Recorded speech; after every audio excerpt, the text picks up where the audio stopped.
నమస్తే, welcome to political గుసగుస. అధికార పగ్గాలు చేపట్టగానే తెలంగాణ అభివృద్ధిపై స్పెషల్ ఫోకస్ పెడుతున్నారు సీఎం రేవంత్ రెడ్డి. అన్ని రంగాల అభివృద్ధి లక్ష్యంగా పావులు కదుపుతున్నారు. తాజాగా దావోస్ వెళ్లి రాష్ట్రానికి పెట్టుబడులు తేవడంలో సూపర్ సక్సెస్ అయ్యారు. మరోవైపు ఎన్నికలు సమీపిస్తున్న ఏపీలో జగన్ మాత్రం పెట్టుబడులు వస్తే ఏంటి, రాకపోతే ఏంటి అన్నట్లు అసలు దావోస్ వైపే చూడలేదు. ఆఖరికి రాష్ట్రం నుంచి ప్రతినిధి బృందాన్ని కూడా పంపలేదు. జగన్ సీఎం అయ్యాక 5 సార్లు ప్రపంచ ఆర్థిక సదస్సు జరిగితే ఆయన ఒక్కసారి మాత్రమే హాజరవడంపై విమర్శలు వెలువెత్తుతున్నాయి.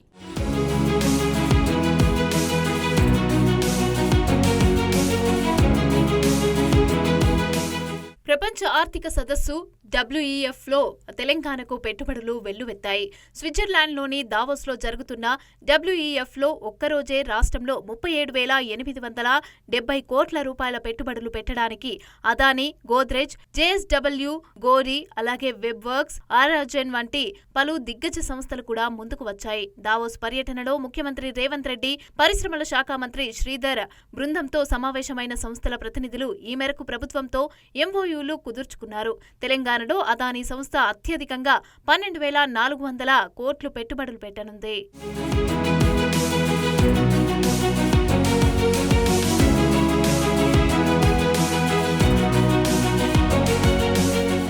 స్విట్జర్లాండ్లోని దావోస్లో ప్రతి సంవత్సరం జనవరిలో జరిగే WEF సమావేశాల్లో పాల్గొనడానికి వివిధ దేశాల అధినేతలు, మంత్రులు, ప్రముఖ పారిశ్రామికవేత్తలు, అగ్రశ్రేణి కంపెనీల చైర్మన్లు, అలాగే MDలు హాజరవుతూ ఉంటారు. అసలు WEFకు రమ్మని ఆహ్వానం అందటమే గౌరవంగా భావిస్తూ ఉంటారు. అక్కడ ఏటా 1,000 కోట్ల రూపాయల పెట్టుబడులకు సంబంధించిన ఒప్పందాలు కుదురుతాయి. సోమవారం నుంచి దావోస్లో మొదలైన 54వ వార్షిక సమావేశాలకు మన దేశం నుంచి కేంద్ర మంత్రులు, పొరుగు రాష్ట్రాలైన తెలంగాణ, అలాగే కర్ణాటక, మహారాష్ట్ర సీఎంలు కూడా వివిధ రాష్ట్రాల మంత్రులు సహా 100 మందికి పైగా CEOలు హాజరయ్యారు. అక్కడ ఏపీ ప్రతినిధే కనిపించకుండా పోవటం విమర్శల పాలవుతోంది.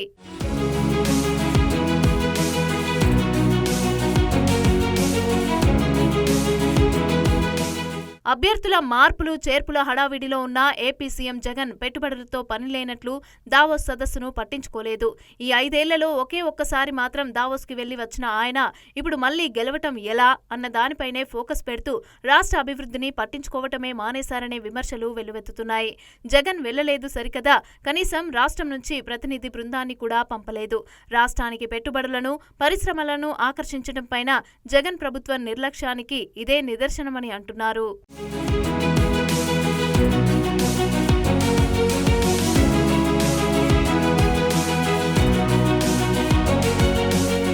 అంతర్జాతీయ స్థాయిలో నెట్వర్కింగ్కు, రాష్ట్రం బ్రాండ్ ఇమేజ్ను పెంచేందుకు అవకాశమున్న అలాంటి సమావేశాలకు వెళ్తే 4 కంపెనీలను ఆకర్షించే వీలుంటుందన్న కనీస అవగాహన కూడా జగన్ సర్కార్కు లేకుండా పోయిందని అంటున్నారు. రాష్ట్ర విభజన తర్వాత అధికారంలోకి వచ్చిన టీడీపీ ప్రభుత్వం 2014 నుంచి 2019 వరకు క్రమం తప్పకుండా WEF సమావేశాల్లో పాల్గొంది. అప్పట్లో మన దేశం నుంచి ప్రాతినిధ్యం వహించిన రాష్ట్రాలన్నింటిలోకి ఏపీ పివిలియన్ ప్రత్యేక ఆకర్షణగా నిలిచేది. కొత్తగా ఏర్పడిన ఏపీకి అంతర్జాతీయ యవనికపై బ్రాండ్ ఇమేజ్ ను కల్పించేందుకు, పెట్టుబడులను ఆకర్షించేందుకు సమావేశాలు దోహదపడ్డాయి. జగన్ అధికారంలోకి వచ్చిన ఈ 5 ఏళ్లలో 2022లో ఒక్కసారి WEF సమావేశాల్లో పాల్గొన్నారు.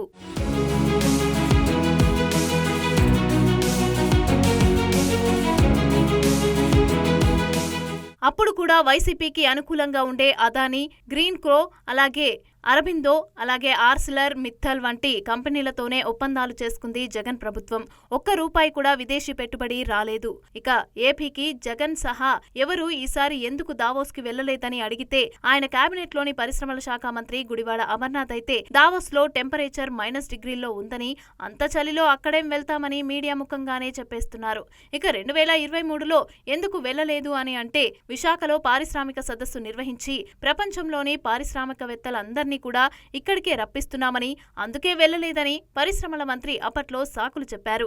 ఏది ఏమైనా ఈసారి కూడా జగన్ టీం దావోస్కి వెళ్లకపోవడం పైన సోషల్ మీడియాలో సెటైర్లు వెల్లువెత్తుతున్నాయి. తాడేపల్లి ప్యాలెస్ దాటని వర్క్ ఫ్రం హోం ముఖ్యమంత్రి దావోస్ ఏం వెళ్తారులే అని ఎద్దేవా చేస్తున్నారు నెటిజన్లు.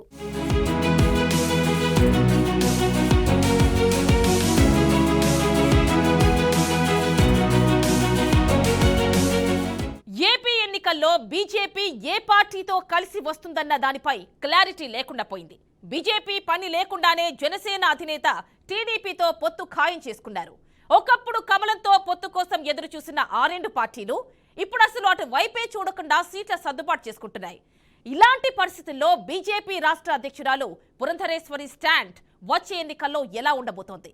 కమలనాథులు టీడీపీ జనసేనల కూటమిలో కలవకపోతే చంద్రబాబు మరదలు పురంధరేశ్వరి ఆయన్ని పొలిటికల్ గా ఎలా ఢీకొట్టారు అనేది చర్చనీయాంశంగా మారింది.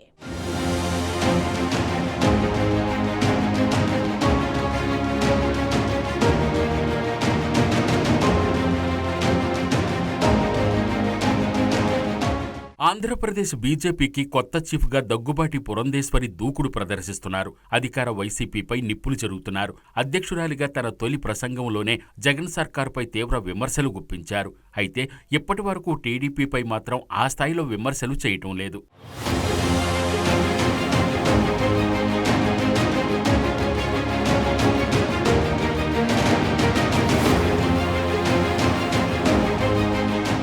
దగ్గుబాటి పురంధేశ్వరి ఎన్టీఆర్ కుమార్తెగానే ఆమె పేరు పరిచయమైన రాజకీయ అనుభవం, పనితీరు కారణంగానే తనదైన ముద్ర వేసుకోగలిగారామె. రాష్ట్ర విభజన తర్వాత కాంగ్రెస్ నుంచి బీజేపీకి మారిపోయినా కూడా అక్కడ తన స్థానాన్ని గౌరవప్రదంగానే కొనసాగిస్తూ వచ్చారు. అయితే కాంగ్రెస్తో పొలిటికల్ ఎంట్రీ ఇచ్చినప్పటి నుంచి రాజకీయాల పరంగా ఆమె కరుడుగట్టిన చంద్రబాబు వ్యతిరేకిగా ముద్ర వేయించుకున్నారు. ఆమె భర్త మాజీ మంత్రి దగ్గుబాటి వెంకటేశ్వరరావు సైతం చంద్రబాబుపై వ్యతిరేకతతోనే వైసీపీ బాట పట్టారు. ఇప్పుడు ఆయన ఆ పార్టీలో కూడా సైలెంట్ అయిపోయారు.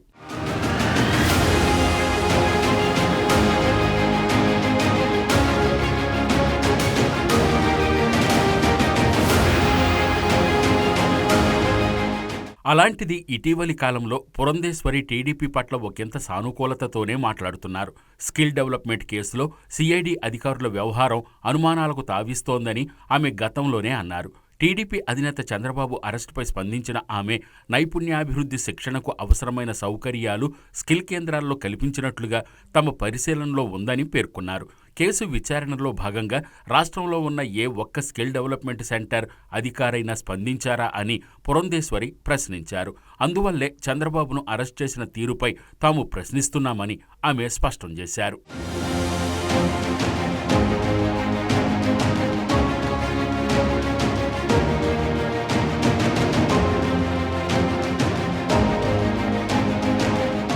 తర్వాత చంద్రబాబుకు బెయిల్ రావడాన్ని ఆమె స్వాగతించారు. విచారణ జరపకుండా అరెస్ట్ చేసిన విధానాన్ని తప్పుబట్టిన ఆమె ఎఫ్ఐఆర్లో పేరు లేకుండా అరెస్ట్ చేసిన విధానం కరెక్ట్ కాదని వ్యాఖ్యానించారు. ఇక పొత్తుల ప్రసక్తి వచ్చినప్పుడు జనసేన తమ మిత్రపక్షమే అంటున్న పురంధేశ్వరి టీడీపీతో పొత్తు విషయమై ఢిల్లీ పెద్దలు నిర్ణయిస్తారని చెప్తున్నారు. అంతేగాని గతంలో సోము వీర్రాజు వంటి నేతలు టీడీపీతో పొత్తు ప్రసక్తే ఉన్నదని ప్రకటించినట్లుగా ఆమె మాట్లాడటం లేదు.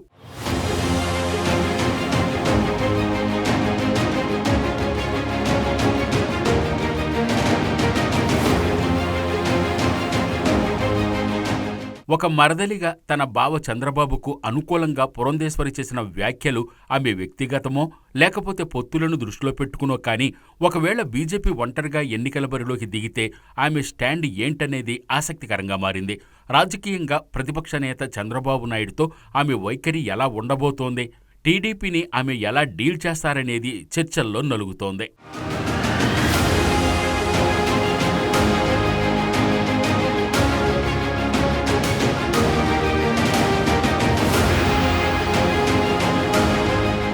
మరోవైపు ఒకప్పుడు బీజేపీతో పొత్తు కోసం ప్రయత్నించిన చంద్రబాబు అటువైపు చూడటం లేదు. జనసేనతో పొత్తు కుదుర్చుకుని సీట్ల పంపకాలు కూడా మొదలెట్టేశారు. కమలం పెద్దల అపాయింట్మెంట్ కోసం కూడా పెద్దగా ప్రయత్నించడం లేదు. దాంతో బీజేపీ ఒంటరి పోరు చెయ్యాల్సిందేనా అన్న డిస్కషన్ మొదలైంది. కర్ణాటక ఎన్నికలకు ముందు బీజేపీ ఒకే మాట ఒకే పొత్తు అన్న తరహాలో ఏపీలో రాజకీయం నడిచింది. జనసేనతో తప్ప టీడీపీతో కలిసే ప్రసక్తే లేదని ఆ పార్టీ రాష్ట్ర నేతలు పదే పదే బల్లగుద్ది మరీ చెప్పారు. మరోవైపు టీడీపీ బీజేపీకి దగ్గర కావాలని తన వంతు ప్రయత్నాలు సాగించింది. కానీ అప్పట్లో టీడీపీ స్నేహహస్తాన్ని కమలం తిరస్కరించింది. 2014 ఎన్నికల పొత్తులప్పుడు జరిగిన ఉదంతాన్ని గుర్తు చేసుకుంటూ టీడీపీది అవకాశవాద రాజకీయమని విమర్శలు కూడా చేశారు కొందరు నేతలు.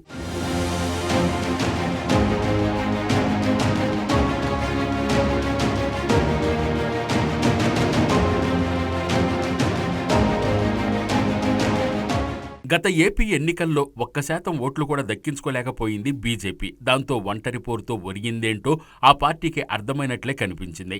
అందుకే జనసేన తమ మిత్రపక్షమని పదే పదే ప్రకటనలు చేస్తోంది.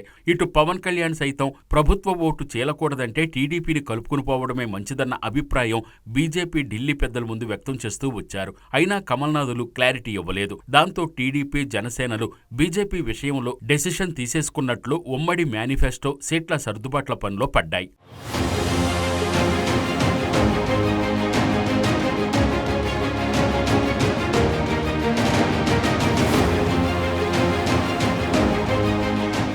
ఏపీలో ఎన్నికల వాతావరణం ఊపందుకోవడంతో బీజేపీ ఏపీలో సెర్చ్ ఆపరేషన్ ప్రారంభించింది. 175 అసెంబ్లీ, 25 పార్లమెంటు నియోజకవర్గాలకు అభ్యర్థుల వేట కొనసాగిస్తోంది. ప్రతి లోక్సభ సెగ్మెంట్కు 3 సభ్యుల కమిటీని నియమించింది అధిష్టానం. ప్రతి నియోజకవర్గంలో ఆసక్తి కలిగిన అభ్యర్థుల దరఖాస్తులను స్వీకరించేందుకు ప్రణాళికలు రచిస్తోంది. అలా పొత్తులతో సంబంధం లేకుండా అభ్యర్థులను ఎంపిక చేసుకునే పనిలో పడింది.